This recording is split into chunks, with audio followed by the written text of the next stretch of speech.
7, versículos 47 y 48. Estaremos tratando un tema muy importante, una clase.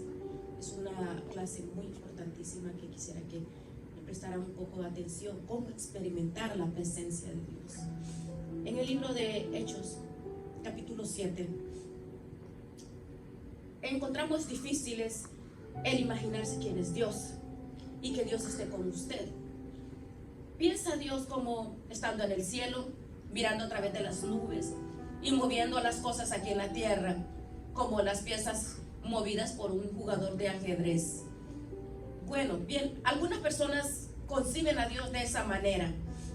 Algunos piensan, cuando oro, yo no sé si Dios me escucha, yo no sé si puedo hablar con Él, porque las personas fracasan al no conocer verdaderamente cómo experimentar la presencia de Dios en la vida.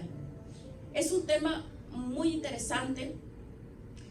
Es importante que personalmente podamos identificar, porque eso nos ayuda a nosotros poder cubrir mi corazón, mi mente, porque necesitamos esta base bíblica y francamente necesitamos confesar claramente y conocer dónde vive Dios. A ver, si tú quieres escribirle a Dios una carta a Dios, ¿sabes a qué dirección se la vas a enviar? ¿En qué clase de edificio vive Dios? Llamamos a los templos las casas de Dios, ¿verdad? Pero en verdad lo son. Bien, veamos Hechos 7, desde el verso 47. Leámoslo. Mas Salomón le edificó casa. Si bien el Altísimo, ese es otro nombre para Jehová Dios, no habita en templos hechos de manos, como dice el profeta. El cielo es mi trono y la tierra estrado de mis pies. ¿Qué casa me edificaréis?, dice el Señor. ¿O cuál es el lugar de mi reposo? ¿En dónde mismo vive Dios? Le sorprenderá al descubrir que Dios ha vivido en una serie de casas. Dios crea, diseña una casa, la habita, pero si la casa está sucia, el Señor no la habita, se va. Ahora, usted puede decir, no entiendo lo que está hablando. Bueno, vamos a aprender un principio en este mensaje, en esta clase. Dios no vivirá en una casa sucia. Otros podrán vivir en las casas sucias que viven, pero Dios, el Altísimo, el Santo, el Poderoso, el Rey de Reyes, no habita en una casa sucia. La primera casa de Dios fue un hombre, y su nombre fue Adán. Adán fue una casa, y Dios vivió en Adán. En Génesis 2:7, véanlo por favor. La Biblia dice, entonces Jehová Dios formó al hombre del polvo de la tierra y sopló en su nariz aliento de vida, y fue el hombre un ser viviente. Ahí tiene la primera casa diseñada de Dios. En el transcurso del mensaje haremos énfasis en 4 palabras: diseño, deshonra, desolación y destrucción. Grábelo en su corazón esto. Y si usted descubre las verdades en este estudio bíblico, entonces va a recibir mucha bendición, porque va a recibir una ayuda para su vida, para guiar su vida. Así que Adán fue una casa que fue una casa de 3 cuartos. El cuarto exterior se llamó el cuerpo, el interior se llamó el alma, y el tercero el espíritu. Dios formó a Adán del polvo de la tierra, y eso es su cuerpo. Dios le dio vida física. Dios sopló en su nariz el aliento de vida, y ese es su espíritu. La palabra soplar y la palabra espíritu son las mismas palabras. El espíritu de vida. Adán vino a ser una criatura espiritual. La Biblia dice, y fue el hombre un ser viviente. Allí están las 3 partes en la naturaleza de Adán y las 3 partes de su naturaleza. En todos los seres humanos somos cuerpo, alma y espíritu. Esa es la razón por la cual Pablo dice en 1 Tesalonicenses 5, 23 y 24, y el mismo Dios de paz os santifique por completo, y todo vuestro ser, espíritu, alma y cuerpo sea guardado irreprensible para la venida de nuestro Señor Jesucristo. Fiel es Dios, el que nos ha llamado, el cual lo hará, dice su palabra. Pablo les está diciendo que oraba a Dios para que el cuerpo, alma y espíritu de ellos fueran guardados sin mancha, en santidad, irreprensibles, limpios. Dios hizo una casa de Adán, no una casa para Adán. Adán era la casa para que viva Dios. Bien, y voy a explicar de otra forma. El cuerpo de Adán fue el hombre exterior, ¿verdad? La Biblia llama a nuestros cuerpos casas. Y con este hombre exterior, con su cuerpo, Adán conoció la vida física, todo lo que mira, el mundo físico. Quiere decir el mundo debajo de él, todo lo que usted ve. Pero también hay un hombre interior que es el alma. La palabra griega para el alma es psique, que es la palabra de donde tenemos psicología, psiquiatría, psiquis. El alma es la mente, las emociones, la voluntad. Es lo que hace de ti, de usted. Usted es su personalidad, su sentido de humor, determina lo que le gusta, lo que le disgusta. Son todas las idiosincrasias, todas las actividades que usted hace, que hace la persona maravillosa y única que es usted. Esa es su alma, que está dentro de usted. Usted puede ver mi cuerpo, pero no puede ver mi alma, ¿verdad? Pero usted puede sentir mi alma cuando hablo, cuando me expreso. ¿Por qué? Porque usted escucha mi mente, mis emociones, mis sentimientos, mi voluntad. Y esa es una expresión que mi cuerpo está haciendo de lo que hay dentro de mí. Así que con el cuerpo físico hay vida, conocemos el mundo bajo de nosotros. Con el alma tenemos vida psicológica, conocemos el mundo psicológico alrededor nuestro y el mundo dentro de nosotros. Pero ¿qué hay del espíritu? Bien, antes yo pensaba que alma y espíritu era el mismo, pero es que no había estudiado la Biblia cuidadosamente. Porque en Hebreos 4:12, léalo, porque la palabra de Dios es viva y eficaz, más cortante que toda espada de dos filos, penetra hasta partir el alma y el espíritu, ¿verdad? Ahora recuerde lo que dice 1 Tesalonicenses 5:23. Y todo vuestro ser, espíritu, alma y cuerpo sea guardado irreprensible. ¿Lo ve? Su espíritu es diferente de su alma. Ambos son invisibles y son inseparables, pero no son idénticos. Yo con mi cuerpo tengo vida física, conozco el mundo físico, el mundo debajo de mí. Con mi alma tengo una vida psicológica, conozco el mundo social, el mundo espiritual, el mundo que me rodea. Pero con mi espíritu tengo la vida espiritual. Conozco el mundo que está por encima de mí. ¿Se da cuenta cómo nosotros fuimos creados para relacionarnos con tres mundos? El físico, porque el mundo físico, el social y el espiritual, para eso hemos sido creados. Conozco el mundo que está abajo de mí, el mundo que está alrededor mío, y con el espíritu al que está encima de mí. En Juan 4:24 dice que Dios es espíritu, y los que le adoran en espíritu es necesario que le adoren en espíritu y en verdad. En Romanos 8:16 dice que el espíritu mismo da testimonio a nuestro espíritu que somos hijos de Dios. En el libro de Génesis, cuando habla de criaturas vivientes, literalmente dice almas vivientes. Si usted tiene un perro, pues un perro es un animalito que no tiene espíritu, ¿verdad? No como muchas personas piensan que los animalitos se van al cielo. Hay mucha gente ignorante así que lo piensa. No, son animales, son seres vivientes, pero son animalitos, ¿no? Mueva su cola, y como las rosas, las flores. Usted ve, las flores son hermosas, son bellas, pero no, hasta ahí más. No, solo el hombre es hecho a la imagen de Dios. Es hecho a la imagen de Dios, ¿verdad? Adán fue una casa con 3 habitaciones. El cuarto exterior fue su cuerpo, el interno es el alma. Pero en el cuarto más privado es donde Dios habita. Ese es el hombre. Dios dice que habitará con aquel que es humilde de espíritu. El espíritu humano es donde Dios habita. Allí habita el Espíritu Santo. Cuando Dios dice que Dios caminaba con él en el jardín del Edén, caminaba con él. Ahora, ¿cómo piensa? ¿Cómo caminaba Dios con Adán? Caminaba al lado de Adán. Dios no tiene un cuerpo físico. Dios caminaba en él y con él. Adán era la casa de Dios y Dios vivía en esa casa y caminaba y hablaba con Adán.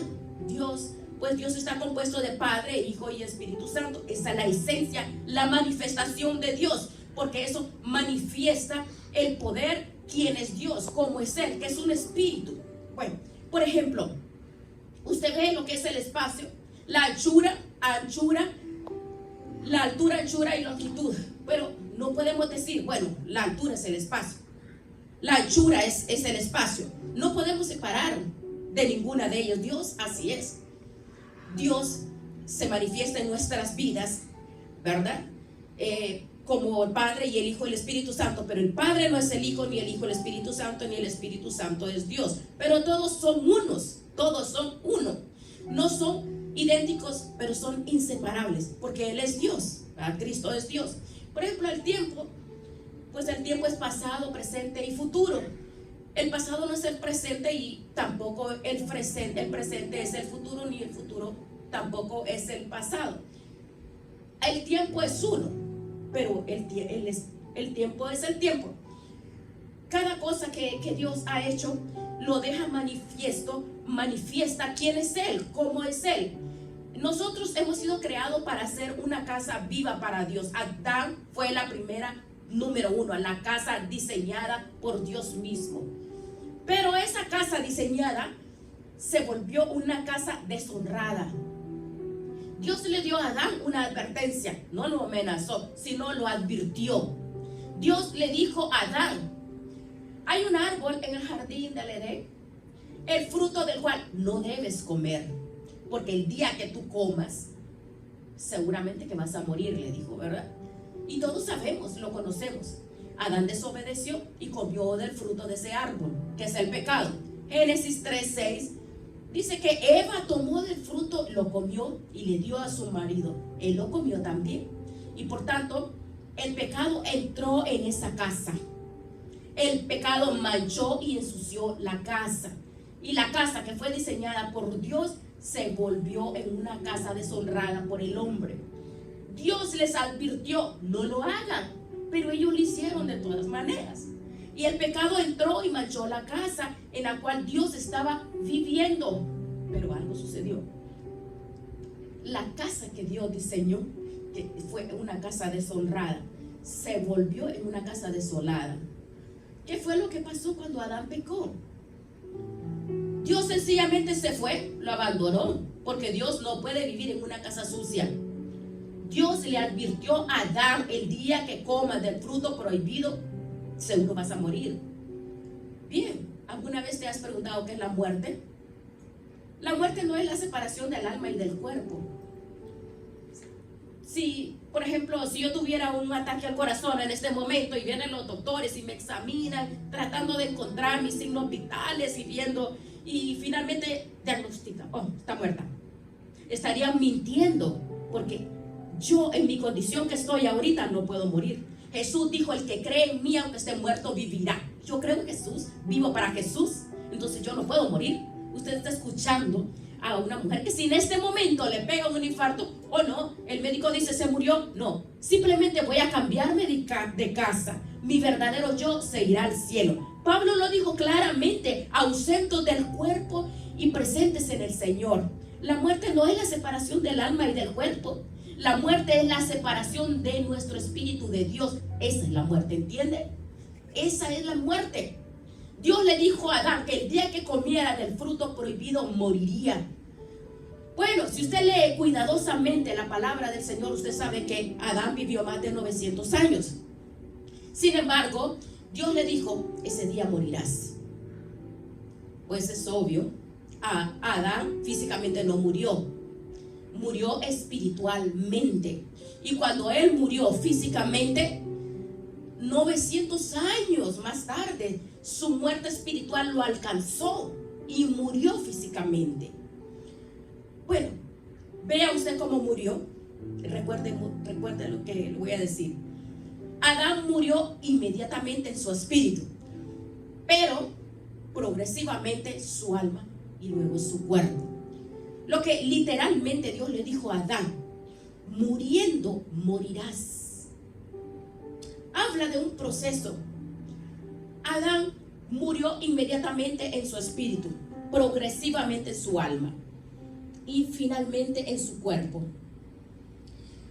Por ejemplo, usted corta un ramo de flores, son hermosas. Usted dice: oh, son naturales, son verdaderas, dice usted, ¿verdad?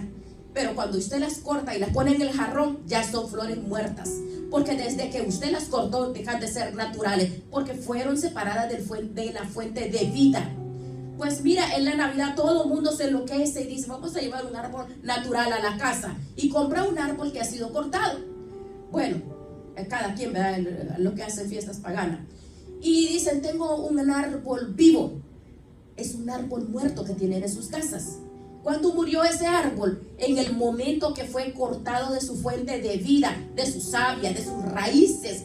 Usted puede traer ese árbol a su casa, adornarlo, decorarlo con luces y todo, y lo van a ver bonito. Bueno, así como se ve ese árbol de Navidad bien alumbrado y bonito, hay muchos en la iglesia sí que se ven como ese árbol de Navidad, bonitas, pero están muertas.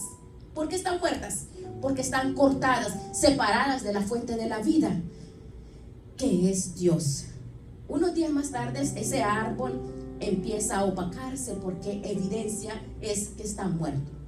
Una casa diseñada, una casa deshonrada, es una casa desolada, sencillamente porque Dios salió de esa casa. ¿Qué significa el estar perdido? Usted no tiene que ser un asesino, un ladrón, un blasfemo, un adúltero, no, para estar perdido. Lo único que tú necesitas hacer es no tener a Dios en tu vida. En Juan 1:4, lea, dice: en Dios estaba la vida, y Él es la luz de los hombres. Así que cuando Dios sale de la casa, la vida sale con Él. Se va con Jesús, se va la luz, se disipa la luz. ¿Dónde habitaba Dios en Adán? Dios habitaba en el espíritu de Adán. Ahora, cuando Dios salió del espíritu de Adán, ¿qué fue lo que pasó? ¿Quién era el siguiente en la línea de mando? El alma, ¿verdad? ¿Y qué es el alma? La mente, las emociones y la voluntad de los hombres. Adán dejó de ser un hombre espiritual. Ahora lo que a él le motivó no era el espíritu de Dios, sino era guiado por su mente, por sus emociones, por su voluntad, por sus actitudes, por sus propias decisiones. Hoy la mayoría de los seres humanos actúan bajo ese principio. Hacen lo que les da la gana, como quieren, a la hora que quieren. Dicen: yo voy a hacer esto, voy para allá, hago por acá, trafico, hace maravillas y desastres y despedaza su vida, tomando decisiones incorrectas, haciendo cosas injustas, haciendo cosas inmisericordiosas, maldades. Cuando Romanos 8:14 dice que todos los que son guiados por el Espíritu de Dios, estos son hijos de Dios, y los que no son guiados por el Espíritu de Dios no son hijos de Dios. Usted está experimentando la presencia de Dios en su vida. Hágase un examen. ¿Le gustaría hacer esa casa donde Dios habita? Es fácil, tiene que hacer una decisión fácil, una decisión espiritual en la cual tú reconoces, consagras, santificas tu vida a la presencia de Dios. Santificar tu vida, como decía el apóstol Pablo, santificar en cuerpo, alma y espíritu. Entonces es fácil. Cuando tú quieres que Dios habita, es algo muy sencillo. No es fácil, pero cuando dice Gálatas 2:20, con Cristo estoy juntamente en cruz. Cuando yo estoy en Cristo Jesús, dice: ya no vivo yo, sino que el Señor vive en mí. Entonces, porque tú eres el templo de Dios, tú eres el templo donde la presencia de Dios viene a tu vida. Porque Dios te diseñó a ti. ¿Para qué? Para que tú le alabes, le sirvas, para que tú seas para Él, vivas para Él y con Él. Porque la vida es efímera y un día tendremos que verlo. Pero Dios construyó otra casa aparte de la casa de Adán, que fue el tabernáculo. Pero esta estructura del tabernáculo fue diferente, porque Salomón construyó un templo que fue un templo de 3 habitaciones.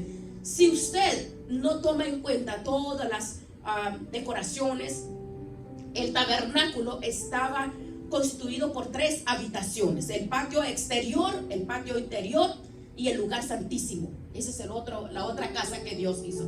El patio exterior, que era el lugar de los sacrificios, donde estaba el altar de bronce, representa su cuerpo. El hombre representa el cuerpo del hombre, porque dice Romanos 12:2 que nosotros somos ese sacrificio. El segundo, el interior representa el alma, ¿verdad? Es donde se debe de adorar a Dios. Pero había una tercera habitación, que el templo que hizo Salomón, se conocía el lugar santísimo. ¿Y qué había en ese lugar santísimo? Estaba ahí la Shekinah, la gloria, la mismísima gloria de Dios. Dios habitaba ahí entre los querubines que cubrían el propiciatorio del arca, y la gloria de Dios inundaba ese arca. Dios estaba allí en el lugar santísimo, el patio exterior, el patio interior y el lugar santísimo. Ese fue el otro diseño de otra casa que Dios diseñó. Dios le dijo a Salomón, cuando construyó el templo: constrúyelo de acuerdo al diseño que yo te he dado. No es que ellos pensaron, lo voy a hacer de esta forma. No, Dios fue el arquitecto de ese edificio. Dios lo diseñó para que tuviera 3 habitaciones, porque todo lo que Dios hace nos refleja que somos 3 en 1. Nosotros tenemos alma, espíritu y cuerpo. Entonces tipifica el hombre. Recuerda usted que Jesucristo, en un momento, hablando con sus discípulos, les estaba exhortando porque convirtieron su casa, su templo, todos traficaban y vendían, y ya habían hecho mercaderes y cambiadores de moneda. Recuerda, él, movido a celo, con ira santa, actuó. Jesús con ira le dijo: escrito está, mi casa, casa de oración será, mas vosotros habéis hecho cueva de ladrones. Una casa que diseñó él mismo. La deshonraron y también la desolaron. ¿Por qué? Porque Dios no vive en una casa sucia. ¿Qué fue lo que Dios hizo? Dios se fue, se salió.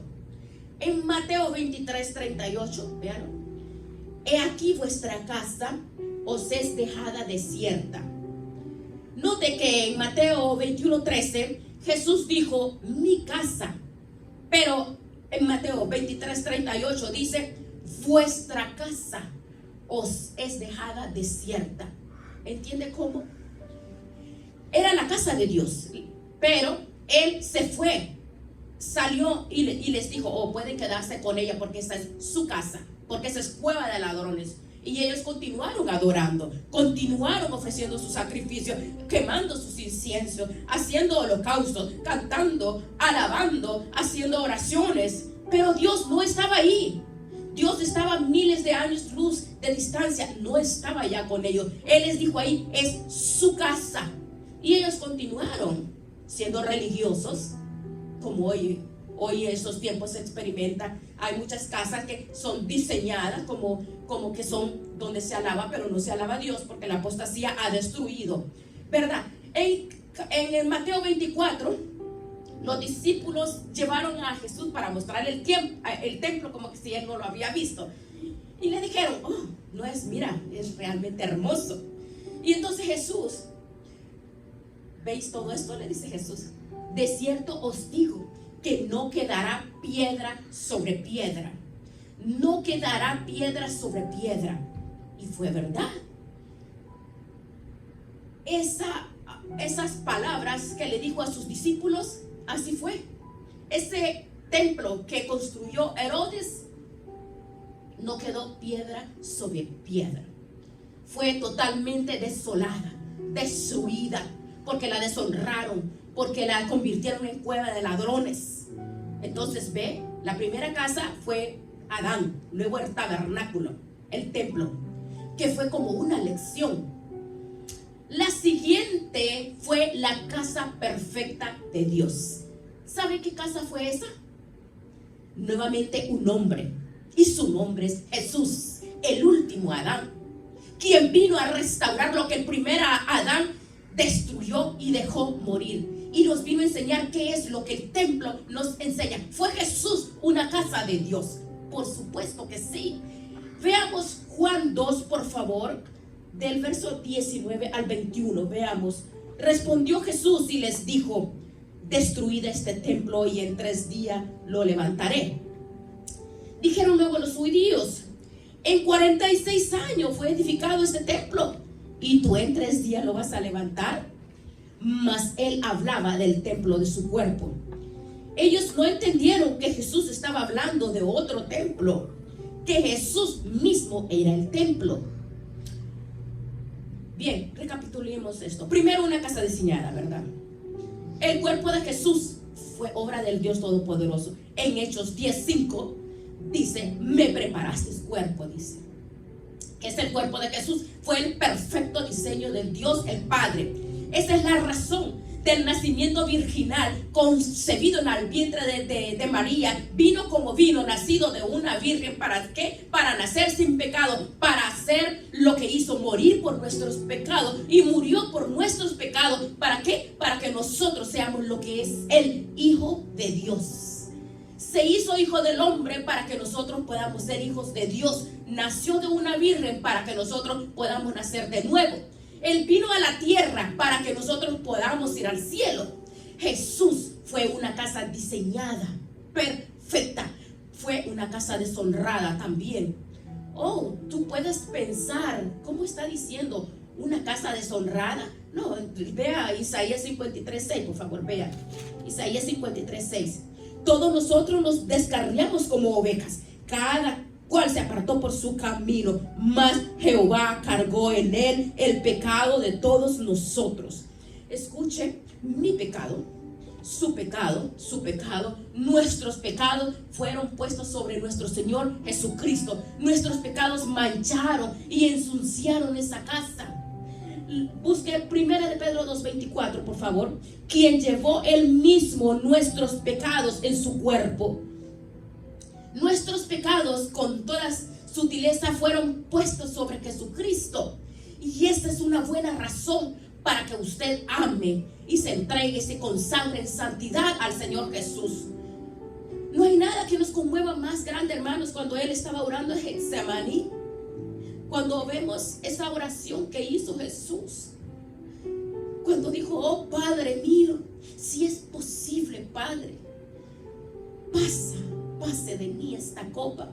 Lo estaba diciendo un hombre, Dios hombre. ¿Qué había en esa copa? Todos los pecados de todos los tiempos, de toda la humanidad. Ahora, no piense usted en todas las naciones. Piense en su propio país, en su propia ciudad, en su pueblito, en su aldea donde usted vive. Y piense solo en el pecado de la mentira en un solo día. Piense en las blasfemias que se dicen en un solo día y las perversidades sexuales que ocurren en un solo día. Multiplique eso por todas las naciones, pueblos, aldeas que hay en todo el mundo durante todas las épocas. Destílelo hasta los zumos. Póngalo en una copa.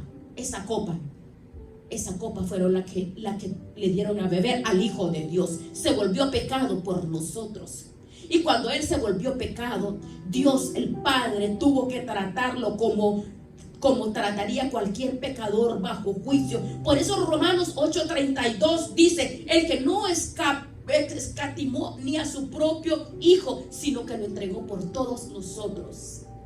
Jesús no solo llevó nuestros pecados, el Hijo de Dios fue el objeto del aborrecimiento del Padre. Vean, una casa desolada. Tercero, una casa desolada. Cuando Jesús estuvo clavado en la cruz y cuando los negros dedos de la oscuridad cubrieron el monte Calvario, cuando tembló la tierra y cuando se estremeció y Jesús soportó todo el peso del pecado sobre su vida, y Él clamó: oh Dios mío, ¿por qué me has desamparado? Oh, qué expresión. Le voy a decir por qué hizo esa expresión. Dios no puede vivir en una casa sucia. Él abandonó esa casa que quedó desolada. Y Jesús murió solo. Hermano, ¿usted comprende el impacto de lo que aconteció? Él no tuvo el consuelo de su padre. Murió solo, porque murió como un hombre. Cuando David caminó por el valle de sombra y de muerte, David pudo decir: no temeré mal alguno, porque tú estarás conmigo. Pero Jesús no pudo decir nada. No pudo decir: tú estás conmigo, sino estuvo olvidado de Dios, de los hombres, suspendido entre el cielo y de la tierra. Fue deshonrado, fue abatido, fue cargado por todos los pecados, las inmundicias, aberrosidades del hombre y de toda la humanidad. Fue destruido. Él supo, él sabía lo que le iba a pasar. Esa razón, por eso en Juan 2:19 dijo: destruidlo, destruyan ese templo y en 3 días lo voy a levantar. Porque él sabía que iba a ser destruido. Porque él sabía cómo Dios su Padre trabaja. Bien, la casa primaria fue Adán. La segunda diseñada fue el templo. Y la tercera y perfecta casa fue nuestro Señor Jesucristo. Pero ¿sabía usted? Dios tiene otras casas. Dios dejó de cambiarse de casas. Permítame decirle cuál es la casa permanente de Dios. Si usted es un genuino hijo de Dios, mírese usted mismo, véase. Vea a los otros hijos e hijas de Dios. ¿Qué es lo que dice 1 Corintios 3:16? Léalo. ¿No sabéis que soy templo de Dios y que el Espíritu de Dios mora en vosotros? Y más adelante, 1 Corintios 6:19-20, dice: ¿o ignoráis que vuestro cuerpo es templo del Espíritu Santo, el cual está en vosotros, el cual tenéis de Dios, y que no sois vuestros, porque habéis sido comprado por precio de sangre? Glorificad pues a Dios en vuestro cuerpo y en vuestro espíritu, los cuales son de Dios. Dios vino a vivir en nosotros. Él habita casas limpias. Hay que limpiar el templo, la casa de Dios. Porque Él dice: hoy yo rogaré al Padre para que les dé otro consolador y esté con ustedes para siempre, para que te dé la fortaleza. Esa casa somos tú y yo. Tenemos que limpiar las casas, buscar la santidad, sacar todo lo que afecta, lo que hay en tu corazón, en tu vida, todo el pecado, las barbaridades, las injusticias, todo, la mentira, la blasfemia, sácala de tu corazón, porque Dios no va a habitar en una casa sucia. Es interesante el tema que hemos visto para que tú comprendas por qué Dios va a salir de tu casa. Cuando tu casa está sucia, la casa ya no eres casa de Dios. Él por todos nuestros pecados murió en la cruz del Calvario. No te va a desechar. No importa si hay un arrepentimiento genuino y se deja y se abandona el pecado y busca y vas a que Dios te limpie, que limpie tu vida, tu corazón, te conviertas en la casa de Dios. Porque ese pecado, Él los clavó en la cruz del Calvario. Dios le dieron a beber esa copa de inmundicia, de inmoralidades, de perversidades. Porque el hombre, como hombre, vino a morir, vino a la tierra para que vayamos al cielo. Debemos de atesorar esta clase, hermanos, por favor. Es una lección importante, porque es de nuestra salvación. Nos está hablando de nuestra salvación. La salvación es que podamos tener un estilo de vida en justicia, misericordia, hacer lo correcto. Primeramente, como dice Romanos 12:1-2, buscar a Dios para que sea cambiado toda la inmundicia que hay en el corazón del hombre y sean dirigidos por la mano poderosa de Dios. ¿Por qué? Porque vamos a ir al cielo. Vamos a ir si tenemos al Padre y somos casa de Dios. Si nos convertimos en casa de Dios. Hermanos, la vida espiritual es la más importante. Es la más importante. Y la vida espiritual es que practica las cosas de Dios. Nosotros no asistimos a la iglesia para ser espirituales, no. Cuando nosotros vamos a la iglesia, llevamos adoración. Llevamos adoración. Dios se ha manifestado en nuestras vidas. Somos la casa de Dios. Somos esa casa. Cuidemos la casa de Dios. 1 Corintios 6:19 lo dice bien claro. ¿O ignoráis que vuestro cuerpo es templo del Espíritu Santo, el cual está en vosotros? No sois vuestro, dice, no profanéis vuestro cuerpo, porque el que profana el cuerpo de Dios, Dios lo destruirá. Y no es solamente el cuerpo, es el alma. El alma, nuestra alma es importante. Es importante que podamos entender, hermanos, cómo podemos experimentar la presencia de Dios en nuestra vida. La experiencia que podemos comprender es saber que tú y yo vamos a desarrollar nuestra vida caminando en los preceptos y la obediencia de Dios. Vamos a darle gracias al Señor, porque si tú y yo somos salvos, entonces cada día y todos los días y todos los años, hasta que Él regrese, practique la presencia de Dios en tu vida.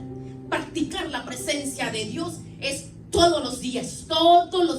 No es solamente un día a la semana, no solamente es un día cada 6 meses, un día al año, o solo en diciembre, como los paganos lo hacen, que solo en diciembre piensan que es el momento de amar. No, eso no. Dios necesita un templo santo, un templo limpio. Tú eres ese templo, tú eres esa casa de Dios. Él dijo que vino a derramarse en nuestras vidas. Primera Tesalonicenses 5:23 dice: santificados en cuerpo, alma y espíritu. Vamos a orarle y a decirle: Señor, gracias. Gracias te damos, Padre, por tu palabra, por tu presencia, Señor. Gracias por el discernimiento que has derramado en mi corazón y me has hablado, porque me has llevado a una decisión y a una reflexión de que tengo que vivir en santidad para poder glorificarte a ti, Señor, en espíritu, alma y cuerpo. Gracias, Padre, que tú has permitido que yo pueda verlo de la forma que yo ahora lo veo, porque es el Espíritu Santo el que nos guía y nos da el discernimiento. Dígale gracias.